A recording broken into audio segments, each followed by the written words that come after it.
নতুন দিল্লীৰ যন্তৰ মন্ত্ৰৰ এপছৰ প্ৰতিবাদী কাৰ্যসূচী বড়ো চুক্তিৰ ৰূপায়ণ আৰু সংবিধানৰ ১২৫তম সংশোধনী বিধেয়ক গৃহীত কৰাক লৈ প্ৰতিবাদী কাৰ্যসূচী তেওঁলোকে ৰূপায়ণ কৰিছে। আমি যন্তৰ মন্ত্ৰলৈ পোনপটীয়াভাৱে গৈছো। আমাৰ সাংবাদিক প্ৰাঞ্জল প্ৰতিম দাস আছে। প্ৰাঞ্জল, যেহেতু এপছৱে দিল্লীত প্ৰতিবাদী কাৰ্যসূচী ৰূপায়ণ কৰিছে, তেওঁলোকৰ চৰকাৰলৈ কি আহ্বান, সমান্তৰালভাৱে তেওঁলোকৰ মূল দাবীসমূহ কি কি? হয়, ইমাকি এই মুহূৰ্তত আমি যন্তৰ মন্ত্ৰত উপস্থিত আছো আৰু ভিডিঅ' জাৰ্নেলিষ্ট পাৰ্থই আপোনালোকক দেখুৱাব যে ইয়াতে এপছৰ আহ্বানত ইয়াত এক প্ৰতিবাদী কাৰ্যসূচী গ্ৰহণ কৰা হৈছে। এপছৰ সভাপতি দীপেন বড়োকে ধৰি যিসকল তেওঁলোকৰ এপছৰ নেতৃত্ব আছে তেওঁলোকে ইয়াতে, আৰু এপছৰ সদস্যসকলে তেওঁলোকে ইয়াত এই মুহূৰ্তত প্ৰতিবাদ সাব্যস্ত কৰিছে যন্তৰ মন্ত্ৰত। আৰু তেওঁলোকে ইয়াতে মূলতঃ দুটা বিষয় লৈ তেওঁলোকে ইয়াতে প্ৰতিবাদ সাব্যস্ত কৰিছে যে সংবিধানৰ যি ১২৫তম সংশোধনী বিধেয়ক অনা হৈছিলে সেয়া গৃহীত কৰিব লাগে শীতকালীন অধিৱেশনত, আৰু লগতে বড়ো চুক্তি যি কৰা হৈছিল ২০২০ চনত সেই তৃতীয় বড়ো চুক্তিৰ প্ৰতিটো দফা আখৰে আখৰে ৰূপায়ণ কৰিব লাগে। মই দীপেন বড়োৰ ওচৰলৈ আহিছোঁ। দীৰ্ঘদিন বিৰতিৰ পিছত আপোনালোকক যন্তৰ মন্ত্ৰত প্ৰতিবাদ কৰা দেখা পোৱা গৈছে, আৰু আপোনালোকে এই গোটেই বিষয়খিনি বিশেষকৈ শীতকালীন অধিৱেশনৰ আগমুহূৰ্তত কোনখিনি কথা কেন্দ্ৰীয় চৰকাৰক যন্তৰ মন্ত্ৰৰ পৰা ক'ব বিচাৰিছে? দুদিনীয়া কাৰ্যসূচীৰে আমি নতুন দিল্লীত এটা গণতান্ত্ৰিক প্ৰতিবাদী আমি কাৰ্যসূচী হাতত লৈছোঁ।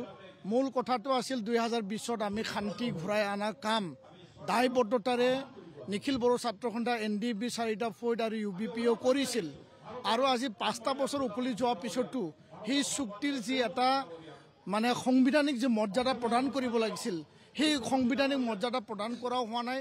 আৰু 125 এমেণ্ডমেণ্ট আৰ্টিকেল 280 অহা উইণ্টাৰ ছেশ্যন পাৰ্লিমেণ্টত এইটো পাৰিত কৰিব লাগে, সেইটো আমাৰ প্ৰধান দাবী।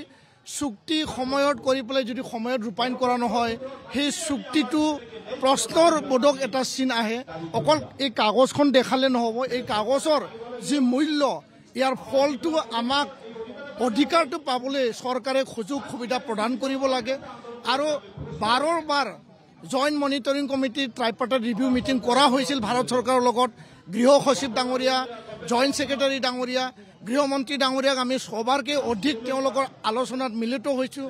কথা আছিল আখৰে আখৰে ৰূপায়ণ কৰা, কথা আছিল দাড়ি কমা ৰূপায়ণ কৰা, কথা আছিল শিক্ষিতলোক অধিক ক্ষমতা সম্পন্ন, মোৰ অটনমি, মোৰ ফাইনেন্স পাৱাৰ, এডমিনিষ্ট্ৰেটিভ পাৱাৰ, সমষ্টি বৃদ্ধি কৰা, সীমা বৃদ্ধি কৰা, আৰু কথা আছিল যে ST হিল মৰ্যাদা প্ৰদান কৰা, কাৰ্বি আংলঙত বড়ো কছাৰী কাউন্সিলক পূৰ্ণাংগ মৰ্যাদা দিয়া, NDB কেডাৰসকলক মানে তেওঁলোকক কেছ উইথড্ৰ কৰা, কথা আছিল অপেন ব্ৰহ্মৰ নামত বিশ্ববিদ্যালয় মানে নিৰ্মাণ কৰা, মানে নেশ্যনেল মানে স্পৰ্টছ ইউনিভাৰ্চিটি প্ৰদান কৰা, আৰু বহুখিনি কথা তাত উল্লেখ আছিল। কিন্তু আধা ডজনৰো অধিক চুক্তিৰ দফাসমূহ আজিলৈকে ৰূপায়ণ নহ'ল।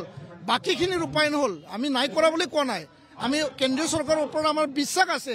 কিন্তু এই কথাটো আমি ক'বলৈ আহিছোঁ খুব দুখেৰে।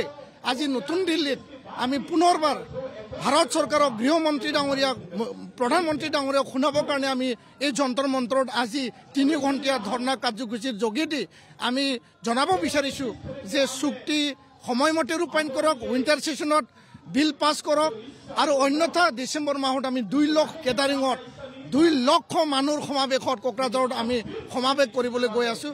আৰু চৰকাৰক আমি আহ্বান জনাইছোঁ যে আপোনাৰ কথা আমাৰ চুক্তি ৰূপায়ণ কৰক। এটা কথা দেখা পোৱা গৈছে, চুক্তি ২০২০ চনত হ'ল, কিন্তু তাৰ পিছতো আপোনালোকে কৈছে যে বহুকেইটা দফা ৰূপায়ণ হোৱা নাই। কিন্তু সন্মুখত ২০২৬ চনৰ অসমৰ নিৰ্বাচনো আছে, ইতিমধ্যেই আমি দেখিছোঁ কাউন্সিলৰ পৰিষদীয় নিৰ্বাচনো হৈ গৈছে। তেনে ক্ষেত্ৰত আপোনালোকে উইণ্টাৰ ছেশ্যনৰ পিছত আপোনালোকে আৰু কিবা বিধানসভালৈকে আপোনালোকে কেন্দ্ৰীয় চৰকাৰক সময়সীমা দিব নেকি? নাই, বিধানসভা লোকসভাৰ লগত কথা নাই, আমাৰ কথা স্পষ্ট।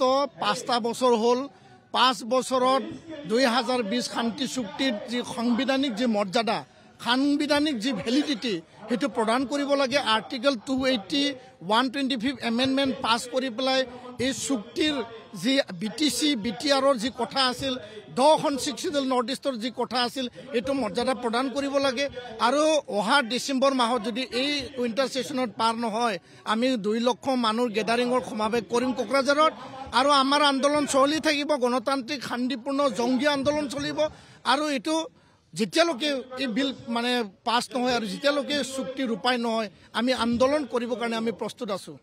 এইবাৰ আছিলে দীপেন বড়ো, আৰু ইতিমধ্যে তেওঁ স্পষ্টভাৱে কৈছে যে যি শীতকালীন অধিৱেশন আছে সেই শীতকালীন অধিৱেশনত তেওঁলোকে সংবিধানৰ 125তম যি সংশোধনী বিধেয়ক সেই বিধেয়কখন তেওঁলোকে গৃহীত হোৱাটো বিচাৰিছে মই পুনৰবাৰ পাঠক অনুৰোধ কৰিম ইয়াত যন্তৰ মন্ত্ৰৰ যি এই মুহূৰ্তত পৰিৱেশ এপছুৰ উদ্যোগত যি ইয়াত এই মুহূৰ্তত আপোনালোকে লক্ষ্য কৰিব যে যথেষ্টখিনি ইয়াতে প্ৰতিবাদকাৰী তেওঁলোকে ইয়াতে সমবেত হৈছে আৰু তেওঁলোকে প্ৰতিবাদ সাব্যস্ত কৰিছে আৰু পুনৰ তেওঁলোকে এটা কথাই কৈছে যে বিটিআৰ চুক্তি 2020 চনত যিখন তৃতীয় বড়ো চুক্তি বুলি কোৱা হয় সেই চুক্তিখনৰ প্ৰতিটো বিষয় তেওঁলোকে আখৰে তেওঁলোকে সেয়া ৰূপায়ণ হোৱাটো বিচাৰিছে আৰু এই মুহূৰ্তত যন্তৰ মন্ত্ৰত এইদৰেই তেওঁলোকে ইয়াত প্ৰতিবাদ সাব্যস্ত কৰিছে মই পুনৰবাৰ আপোনালোকক যন্তৰ মন্ত্ৰৰ পৰা এই দৃশ্য দেখুৱাইছো আৰু দেখা পোৱা গৈছে যে প্ৰায় 5 বছৰ সবিশেষ তথ্যৰ বাবে এই মুহূৰ্তত আপোনাক ধন্যবাদ জনাইছো